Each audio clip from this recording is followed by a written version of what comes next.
Playoffs day one is almost in the books, and I thought it had been an incredible night of basketball. Or not night, but just day. It was a great first day of playoff basketball, especially in a season that was a little disappointing, some might say. But the three games we had today were the Bucks versus the Heat, the Clippers versus the Mavericks, and the Nets versus the Celtics. And, I mean, each one became a little bit worse as time went on. And there's also the Blazers versus the Nuggets tonight, and I'll have my recap for that out tomorrow, just because that game doesn't start till 9:30. You know, I don't want to be up all night making a video that 20 people are going to watch. So definitely subscribe if you haven't already. It would help a lot, and I'm on the grind for the playoffs. I'm just going to continue to try and get these videos out as the playoff games continue. And with that said, let's get into it. So first game I'm going to talk about was the best game. It was the Milwaukee Bucks versus the Miami Heat. I actually got to see only like the fourth quarter of this game. I was at a baseball game, and I had my phone on my lap while the game was happening, trying to pay attention to both. But I think I did a pretty good job, and I mean, I was pretty much fully locked into the playoff game by 4 minutes left in the fourth quarter. This game was awesome. I mean, Jimmy Butler shot poorly, but he stepped up when he needed to. Giannis, I mean, defensively he was great, but free throw wise, he almost cost them the game. He missed three really crucial free throws in the last 2 minutes and in overtime. I mean, I was surprised. There was one possession where Giannis grabbed the rebound and was running down the court, and I was surprised Jimmy Butler did not foul him earlier, because Giannis is the guy that you want to foul in that situation, especially after coming off of three really big missed free throws. But with that said, the Bucks won. Chris Middleton was insane. He played really well all game, and then hit the big shot to finish it off. So, I mean, if you're a Bucks fan, you couldn't be happier with what happened. And I mean, as Giannis said himself, he didn't know if this series was going to be any different. It obviously is going to be a little bit more competitive than it was last time, and the Bucks edged this one out. It was very close, and with Jimmy shooting as poorly as he did, I was surprised that it was still this close by the fourth quarter. But, it happens, especially when, a team like the Heat can rally around people like Duncan Robinson, who hit a couple big threes down the stretch. Bam Adebayo was being himself. Goran Dragic was hitting big shots as well. I know Bam only had 9 points, but defensively he was there, and I saw him hit at least two good mid-range shots down the stretch.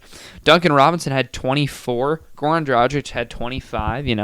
The guys you need to step up are stepping up, and when your two best players play poorly and you still almost win in an overtime game, there's a lot to be said about how good your team is, especially when you're facing, the Bucks are a 3 seed? So, I mean, take it as you will. I think that it's a sign that, the Heat aren't going to go down without a fight. But this Bucks team is really good. Drew Holiday played great defense, as he always does. It really was just Giannis, Chris, Drew, and Brook Lopez who were carrying the offensive load. They were the only people that scored over 10 points. All of them almost had over 20. Brook Lopez had 18 instead of 20. But all the rest of them had over 20. PJ Tucker had nothing. Bobby Portis had 8. Bryn Forbes had 5. And Pat Connaughton had 2. So this was mainly a 6-man rotation, Only 6 players played more than, 35 minutes. So it's going to be a weird series, but I think that it's going to be very competitive. This was, there was a lot of missed shots down the stretch, but all in all, I was very entertained sitting in the baseball game, watching a playoff basketball game, while I'm also trying to pay attention to the baseball game. But that's a story for another day. I'm going to move on from that game and talk about the other 2 games, which I did get to watch 2 of them. One of them in its entirety, one of them about, the second half. But the Clippers versus Mavericks game, this game was weird because it seemed that me and Peyton were talking about this. It seemed that the Clippers didn't try as much as they could at the end of that game. It was closer than the score indicated, at least. It didn't seem Kawhi was all there. I mean, he had a couple big plays in the first, and yeah, he ended up with 26 points, but nobody else stepped up for them, and that ended up losing them the game, you know? I need to see more from Kawhi. It's so frustrating watching him because it seems like he just doesn't care enough to make plays. With that said, I don't know what the man is thinking. I'm not going to say he doesn't care because he might. He just might not have it right now. But from the way he's playing and, body language and things that I'm seeing, I would assume that his head might not be where it should be, and that is very upsetting. Kind of what it was like last year in the playoffs. Like, Kawhi just wasn't there for that Game 7 against the Nuggets, and it showed. Showed today, too. PG, although started horribly, picked it up, ended up with 23 points. He seemed like the only guy that was kind of keeping them in the game in the fourth quarter with like 5 minutes to go. And that's all I really have to say about the Clippers. They were pretty meh. Although I have to say, Rajon Rondo was great for them. He only had 11 points, but Rondo isn't going out there to score 20. He's going out there to guard your best player. He had 2 really big steals within 2 minutes of the end of the game. He was guarding Luka incredibly well. Luka could not get anything. It was almost like how the Grizzlies guarded Steph Curry when they played the Warriors. That's what the Clippers did with Rondo, except it was just Rondo, and he was forcing Luka to pass it every single time. Like, he even had a possession where Luka airballed the ball twice because he was being hounded. So that game was a little less entertaining than I wanted it to be. I thought it was still pretty good just because there was a little bit of contention at the end. Kristaps Porzingis should have stepped up earlier. He didn't really step up even towards the end, but he got a nice little foul call. And, he only ended up with 14 points, though. You're paying a guy that money. You traded for him and all that, and he's not giving you what he should be. But Tim Hardaway Jr. is. He had 21, played incredibly well down the stretch, shot really well from 3, was getting to the basket. Seemed like he was the only guy that could score after Luka Doncic. Jalen Brunson was also kind of there, but he only played 21 minutes. So I'm going to give most of the credit to Tim Hardaway. And man, I was just really excited to see Tim Hardaway play as well as he did. With that said, I think the series could be a little closer than it looks. I think all these are really good matchups, to be honest. All the games today are good matchups, at least, except for maybe Celtics Nets, but we'll talk about that in a second. I was upset with what happened regarding, just the end of this game and how the Clippers finished it. I didn't think there was enough energy. There's a lot to be said about the Clippers, and it's hard to make judgment calls like this, but I don't know if they can get out of this series. If they play like that, I don't know if they can get out. They're not playing as hard as they should in the moments that matter, and, this is a moment that matters, and Kawhi did not step up like he should have, and it cost him the game, so that's all I got for Mavericks Clippers. Next up is Celtics vs Nets. Just finished this game. It actually hasn't even finished yet as of now. Well, it just finished, 104-93, but I ended up leaving with like 2 minutes left because it was like an 18-point game or something. This game was pretty meh. It was closer all the way through like the third quarter, and then the Nets started making their shots, and that was the story of this game. It looked like maybe the Celtics could challenge them for something, and something might happen, but even with Robert Williams' 9 blocks, how many points? 11 points, 9 blocks, 9 rebounds. Almost had a triple-double with blocks, which is pretty crazy, but he was good. Defensively, he was insane.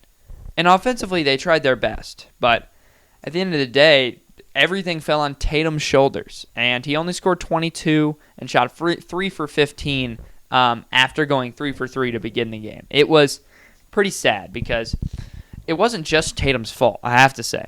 Watching this game, a lot of it had to do with the refs, and I don't know if this is just what I saw, but towards the end of that game, he was just getting brutally, just knocked around. There was one that I think it was a flagrant foul on a landing area from Kevin Durant. Then Tatum is getting actually hit in the face by Kevin Durant, and then gets called for a defensive foul on him, and KD shooting free throws. Tatum almost got in a fight with the ref. I was surprised there was no tech, or even I could have seen Jason Tatum getting thrown out by a different ref who wasn't having a good day. So Tatum had a tough night, and that's what the goal of the Nets was to do, was to disrupt him. And plus, the Nets have Kyrie Irving, James Harden, and Kevin Durant. It's going to be it's going to be near impossible to stop them. Blake Griffin finished with 1 point.